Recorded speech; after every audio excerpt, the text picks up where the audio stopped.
Yesterday, Annie croaked to me. She said, David. you're going to have to do the podcast. And I said, I can't do the podcast. I'm only good at chipping in. You are listening to the Why Smart Women podcast, the podcast that helps smart women work out why we repeatedly make the wrong decisions and how to make better ones. From relationships, career choices, finances, to faux fur jackets and kale smoothies. Every moment of every day, we're making decisions. Let's make them good ones. I'm your host, Annie McCubbin, and as a woman of a certain age, I've made my own share of really bad decisions. Not my husband. I don't mean him, though. I did go through some shockers to find him. And I wish this podcast had been around to save me from myself. This podcast will give you insights into the working of your own brain, which will blow your mind. I acknowledge the traditional owners of the land on which I'm recording and you are listening on this day. Always was, always will be, Aboriginal land. Well, hello, smart women, and welcome back to the Smart Women podcast. And no, you don't need to adjust your dial. This isn't the voice of Annie McCubbin. Actually, this is the voice of Annie McCubbin. Good morning, Annie. Hi. Hi, David. No, don't laugh. It'll make you cough again. Yes, the wild weather last week created a little bit of an allergy, and some bugs got in, and it's got into Annie's throat, and it's not working well today. So yesterday, Annie croaked to me. She said, David. you're going to have to do the podcast. And I said, I can't do the podcast. I'm only good at chipping in. I can't sustain an entire conversation. But she said, You have to. you have to, yeah. So here we are. Good morning. And Annie is sitting next to me just to make sure that I don't say anything that is either inappropriate or boring. That's my constant feedback. You know, David, that wasn't interesting enough. I'm worried that we're boring them to death. But look, I do have a couple of stories to tell, and Don't yell. Okay, I won't yell. You know, Harry, could you also make sure that I don't yell into the microphone? But look, it was a funny old day yesterday. Annie and I went down to the medical centre. We were there at 8 o'clock in the morning when it opened, and there was a queue of 20 people who were already there. And Annie really wanted to find out whether it was viral or bacterial, should she take antibiotics, etc., etc. Also, my eyes. Oh, that's right, conjunctivitis. She couldn't open her eyes yesterday. It's disgusting. Terrible. So there were a whole lot of things that needed to be seen to. And yes, great long queue in front. But, by the time we got to the lady at reception, lovely lady, one of those sort of medical centre receptionists that doesn't take any nonsense from anybody. It's just very, very, very definite. Looked up with, the steely eyes of a goanna, giving no quarter. And she seemed to be sort of naturally disappointed that we'd never been there before and we hadn't been on file. And I thought, oh, here we go. This is going to take a long time. So she said, okay, look, I'll put your details in. What's your birth date? And Annie gave her birth date, and it was a day in January. And that sparked a little interest from the lady. She said, oh, you're a Capricorn. Now, normally, the discussion of astrology, Annie gets her back up, and I don't get my back up. You don't. But I just think it's nonsense. Yeah, you think it's absolute nonsense. But Annie did not roll her eyes yesterday. She didn't snort.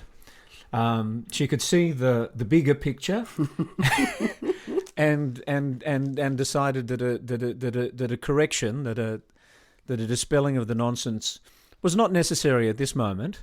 And her sort of face lit up. And she croaked, "Yes, I am a Capricorn," and the lady behind the reception said, "Yes, I'm a Capricorn too," and it's like, oh well, then we're very nice people, and suddenly they were best friends. Annie volunteered that I was also a Capricorn, to which the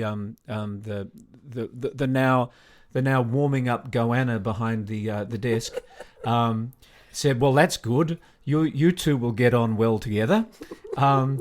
not like a Sagittarius or something like that. She was married too. Yeah, so and Annie actually indulged a good minute of astrological insight into combinations and things like this. Shush, yo-yo. And it's a shame Yo-Yo doesn't have a sore throat this morning. And then the lady bumped Annie up to second from the top of the list. I was at 24th. And so there you go. Tell them what number I was. You were number 2. I could have been number. You could have been number 22. Mm-hmm. And so, saved a long time by choosing not to engage in unnecessary drama and correction. Of course, that instinct wasn't very much in play later in the day. Annie and I did walk down to lovely DY Beach in the sun, and I saw Annie's body sort of convulse with derision when she saw the Forest of the Fallen. Now, the Forest of the Fallen is a sort of a piece of outdoor theatre. It's an installation that the people who are behind the Forest of the Fallen set up. Annie refers to them as cookers because they are conspiracy theorists. They're cooked. They are conspiracy theorists who will maintain that, on balance, a great disservice was done to the Australian population who were made to take vaccines during the COVID epidemic. And they've got fake dead people. And, well, I mean, the reality of the situation is that some people did have a bad reaction to the vaccine. On balance, that was a drop in the ocean compared to the number of lives saved by all the work that was being done with vaccines at the time. There is something that happens with critical thinking, and that is that if you get one or two really bad outcomes, particularly if they are people who are known to you, then you will inflate those numbers and then say that overall this is a bad thing. Okay, so anyway, I'll just go back to the beach. I'll go back to the beach. Fake Forest of the Fallen. Annie was very, very cross about this because we have a group of people who, whatever they're, whether they've drunk the Kool-Aid and they actually believe that they are telling the truth, the fact is that they're not. And their activity undermines the great work that is being done by our public health system. The great work that is being done, evidenced to both Annie and myself on that very morning when we literally went across the road to a medical centre and Annie was seen. Paid nothing to have an expert check her. Swabbed. She was swabbed. She had samples taken. And there you go. No, you didn't explain the Forest of the Fallen very well. They've got sticks in the ground with pictures on them. Okay, so the Forest of the Fallen is they put sticks into the ground, and then each of the stick carries a laminated A4 page that has the photograph and a tragic story of someone who was either killed or their life was ruined by taking the vaccine. Now, the truth is that so many of these people are actually still alive. They weren't killed. They weren't that badly damaged. Some of them don't even exist. Well, no, some of them, for instance, they had the vaccine, then they died in a car crash. It's got nothing to do with the vaccine. Okay, that's right. As we know, there are many reasons why people die, and sometimes it is a heart attack, or sometimes it is a car accident, or sometimes it is other complications. And so many of these stories attributed the tragic event to the vaccine when it's actually not true. And what's the name of the gherkin? So then... What's the name of the gherkin? The snarky gherkin. Okay, so the snarky gherkin. The snarky gherkin is a fantastic online character who has taken these people on and basically works to undermine their undermining of the public health system. Annie actually took a photograph and sent it to the snarky gherkin, which she used in a post. So, if I also had a go at them, but I couldn't say much because my voice was gone. Yeah, I mean, I was actually kind of a bit relieved that Annie didn't make a big scene on DY Beach, but But I'm sure her voice will come back and she'll have her opportunity to do that at another time. Also, I saw John the neighbour this morning, and he said to me, "Oh, gee, David must be pleased you've lost your voice." Yeah, I also saw John the neighbour, and he said exactly the same thing to me. He said, you know, you're sitting pretty at the moment. You don't have to listen to your wife at your nap. What I don't understand, John must have powers of telepathy or something like that. He could have no idea how much you nag me unnecessarily. But still, you know, I guess it's one of those tropes, one of those mimetic jokes that works for everybody. It's not unexpected. It may not have been shared in one of the previous podcasts, but Annie and I do a lot of work together. We work together. You know, we're essentially partners in our professional services firm. We train together, we facilitate together, we do creative development together. We work together a lot. In fact, I was thinking about it. You know, right back at the very, very beginning. Within 3 months of us getting together, we were working together in the theatre. We did a fantastic production of Henry V with only 5 of us. And we've got some funny stories about that, which we're not going to bore you with at the moment. But, Come no more for Harold Gentle Ransom. Come no more for Harold Gentle Ransom. Oh, look, you do a matinee, you do the show again. Occasionally you get a couple of the words mixed up. But you did say that. My line was, come no more for Ransom, Gentle Harold. That's Henry to the French ambassador. And I was the ambassador. You were the ambassador, and in that moment, I don't know what swept me away. Maybe it was, you know, Annie's beauty sparkling in the light. I said, come no more for Harold, Gentle Ransom, which doesn't make any sense whatsoever. But the thing about Shakespeare is most of the audience don't understand the words anyway, so it really shouldn't have mattered. What did I do? Well, working with a professional, you'd expect that they would just kind of incorporate that and then, you know, do what they need to do, and the reality of the play continues. What did you do? I walked off. You stopped. Laughing. You just walked off. Here am I. I'm the king, and the ambassador laughs at me and then just walks off. Which, in some theatrical relationships, probably could have caused a bit of drama. When Annie and I facilitate, it sometimes takes the group a while to work out that actually we're married. I mean, I don't mind saying that we've got a brilliant, you know, joint facilitation style. It's really fluid, it's really live, it's pretty funny.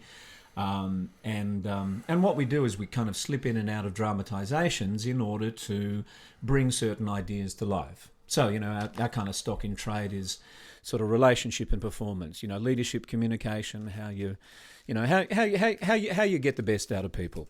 And sometimes it's good to be able to show, you know, drama that gets in the way of that, and also drama that helps. And people, you know, sometimes, you know, they're quite taken aback when they actually find out that Annie and I are married and we've raised children together and dogs and all of that kind of stuff. And people's surprise then translates into interest. You know, they say, "Oh, I'd love to be a fly on the wall with you two at home," and because they think that our life will just be drama. Because we're actors, and because they see us doing drama in front of the room. They see us doing drama in front of the room, and they think that's, you know, that's the way that it always is. When actually it is quite the opposite. The simple truth is that yes, Annie and I deeply understand drama, right? We know how drama is created, and critically, we know how drama can be resolved or avoided entirely.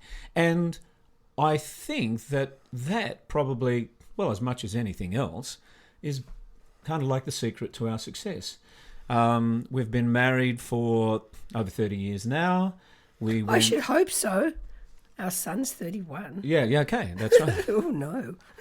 You're getting your voice back. Okay, so we've been married a great deal of time, and yes, indeed, working together in the theatre, working together in corporate, doing what we do. You know, there's pressures on that.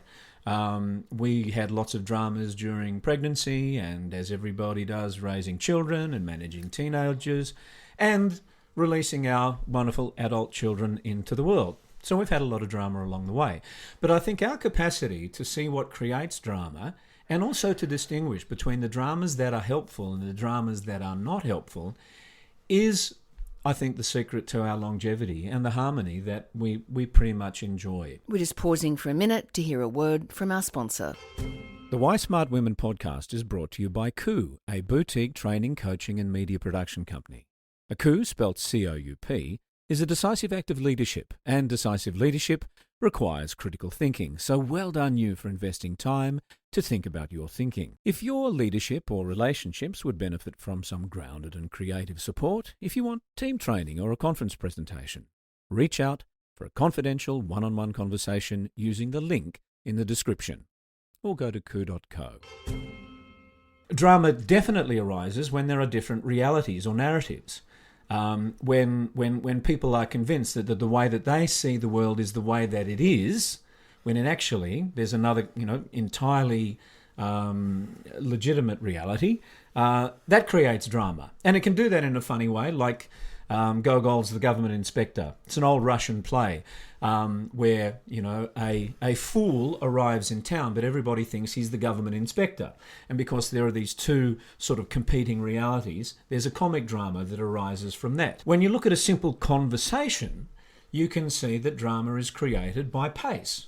It's like when the cadence of the drama picks up, when there are no gaps, when there are no pauses. Like if I'm directing a play and I think that the scene is pretty boring, what I will do is I will tell the actors just to pick up your cues, and just that simple decision to pick up the cues, that starts to create drama. We see this in non-theatrical settings. One of the things that we sometimes do is we help expert witnesses prepare for court. The opposing barrister will sometimes come in with a barrage of questions, rapid fire. And what they will be doing is they will be undermining the credibility and the stability of the person that they are seeking to dismantle in front of the court. And in those instances, that doesn't serve that witness or their case in any way. So being able to see what creates these dramas, that puts us in a position to make decisions around how you de-escalate the drama. So when you've got those competing priorities, what you can do is you can shift one's perspective in order to understand the other person's point of view. So if you take the example of yesterday... That's right, yeah. They're at the beach and they've got their stupid sticks in the sand with the fake dead people on it, right? Right, yes. And they're wanting to get across their deluded point of view that vaccines kill and we shouldn't take them. Yes. And then I walk into that fray yes. and go, you ought to be ashamed of yourselves. That achieves absolutely nothing, does it? But I felt better for saying well, it. no, you do. Look, I'm not saying that drama is... But it was pointless. Me saying that was pointless. It was pointless.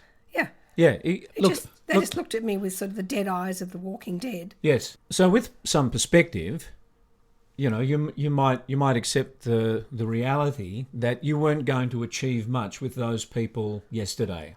That's right. And but somebody heard me say it. Yes. Yeah. Okay. Well, we're not saying that drama is necessarily always bad. Sometimes we definitely do need drama. Sometimes we need to create drama in order to bring people's attention to something that is, that should be stopped. Sometimes drama actually creates a sense of, excitement and purpose in a team. And that's great. If it's actually easy to create those kinds of dramas. And if you think about the cookers, yep, the anti-vaxxers, they get a true sense of identity because they belong to something. Yeah, that's right. And saying no to something gives people a sense of power. Yeah, that's right. And so this is why they would be quite emotional if you completely undermine their legitimacy, because you're not just attacking their argument, you are attacking their self-identity.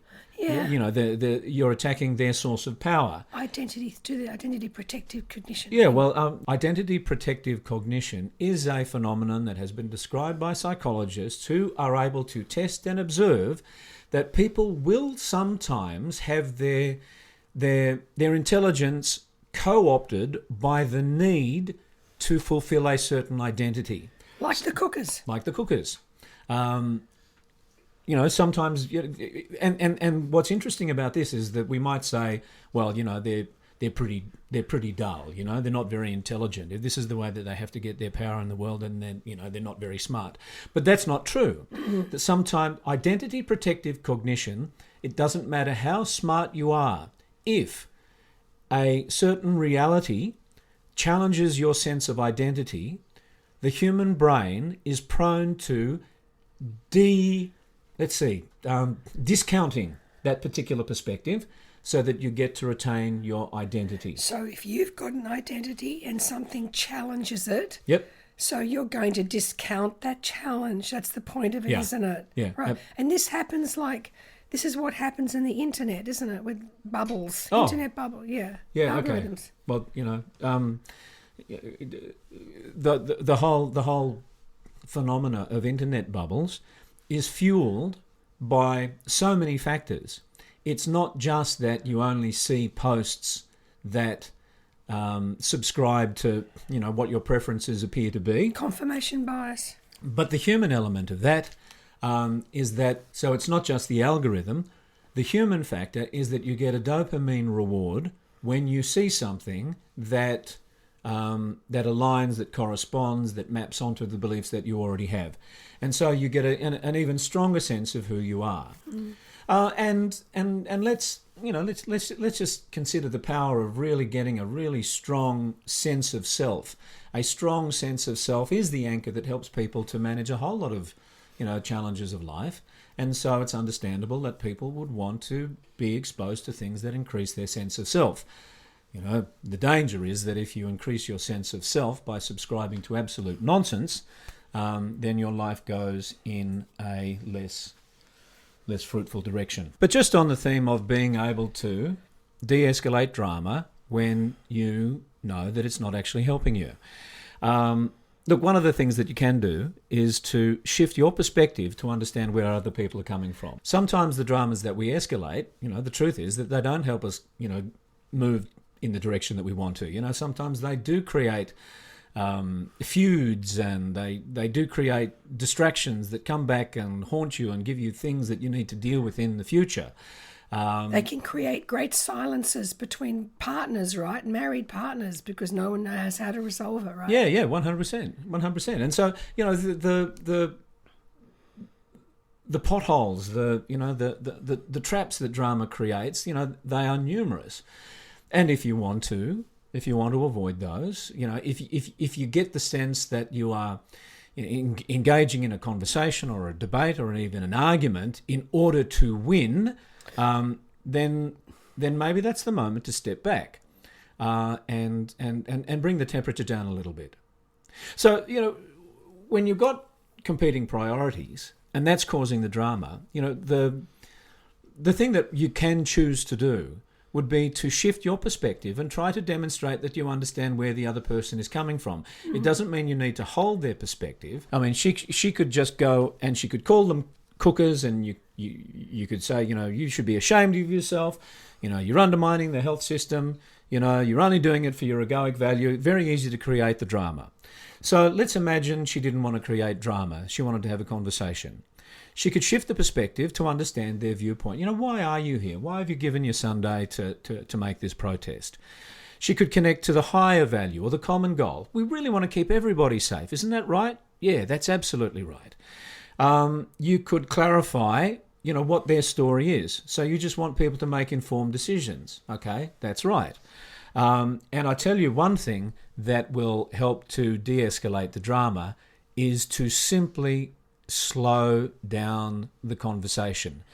Give people time to think, formulate a point of view, and share that point of view without interruption. Now, if you have a strong feeling that they are frauds, that they're idiots, that's going to be really, really difficult. So this is when we have to apply a little bit of self-direction, which is built on self-awareness. Okay, so here's the complication. Most people, in our experience, actually don't know what they are most likely to do when they are faced with a dramatic situation. That implicit competition of ideas, a contest of outcomes. And there's a way that we actually describe the preferences that people have. We talk about status. Okay, we don't talk about status, just, in terms of, there are some people who drive big cars and have a lot of money and, are genetic celebrities and those sorts of things. We look at status very much in terms of... What's in terms of power? Yeah, well, that's it. Status is a way of describing interpersonal power. That if I have status in the relationship, then I'm actually going to be controlling the outcome. If you have a status in this relationship, you are going to be controlling the outcome. And it stands to reason that a functional relationship, that status, that power moves backwards and forwards. I might be saying to Annie, listen, I don't think that you should take the cookers on today, right?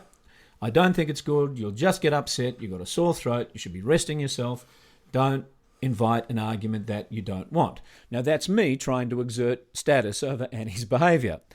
Annie gets a steely look in her eye and she says, I'm going to do it anyway. And so Annie then takes status. So she basically wins that little competition. That's what we're talking about. Functional relationships, status moves backwards and forwards. Dysfunctional relationships, we kind of get stuck, where one of the partners is always in control and the other one is always taking orders. And that's where domestic violence starts too. Yes. Yep. So just to touch on this lightly, if anyone's kind of interested in exploring this dimension further, Annie and I have created a status bias diagnostic that is specifically designed to address this blind spot.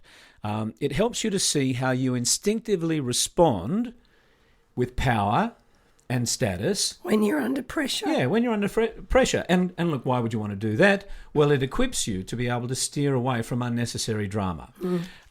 It may be that you decide, I want to create, some drama here. Well, that's when you'd lean into holding status. It may be that you don't want to create any drama, so you would relinquish status. Now, if you think about the thousands of transactions that you have every day with your partner, with your children, with your friends, with the people that you work with the other drivers in the street, you are engaged in little status calculations, battles and dramas all the time. And you will have developed a pattern. Is the pattern that you have developed, the pattern that creates your presence in the world, is that working for you as well as it possibly could? Or with some self-awareness and some self-direction, would you make a different choice? Would you make a different choice? The status bias survey is at ku.co/your status bias. I don't know. We'll put it in the show notes, won't we? Yeah. So we'll put the link in the show notes.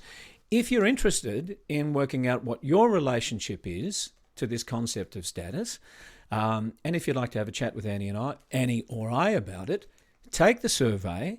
You'll be given a report sent to your inbox, and there'll also be a link there if you'd like to book a half-hour, entirely complimentary conversation with either Annie or myself to help you unpack it. A half-hour free consultation, largely because we want to see how this diagnostic actually works and whether it does create meaning for people. We've tested it with a few people and they've been absolutely sort of delighted and surprised and glad that they've taken that conversation. So that's the status bias diagnostic, and he's giving me the big wind up at the moment. Well, you've got a meeting. I'm going to go take a meeting. Hey, listen, thank you very much for staying with me for this. Well, you don't know they have. For this, I know. Okay, thank you for reminding me. Oh, here's just my one last thing.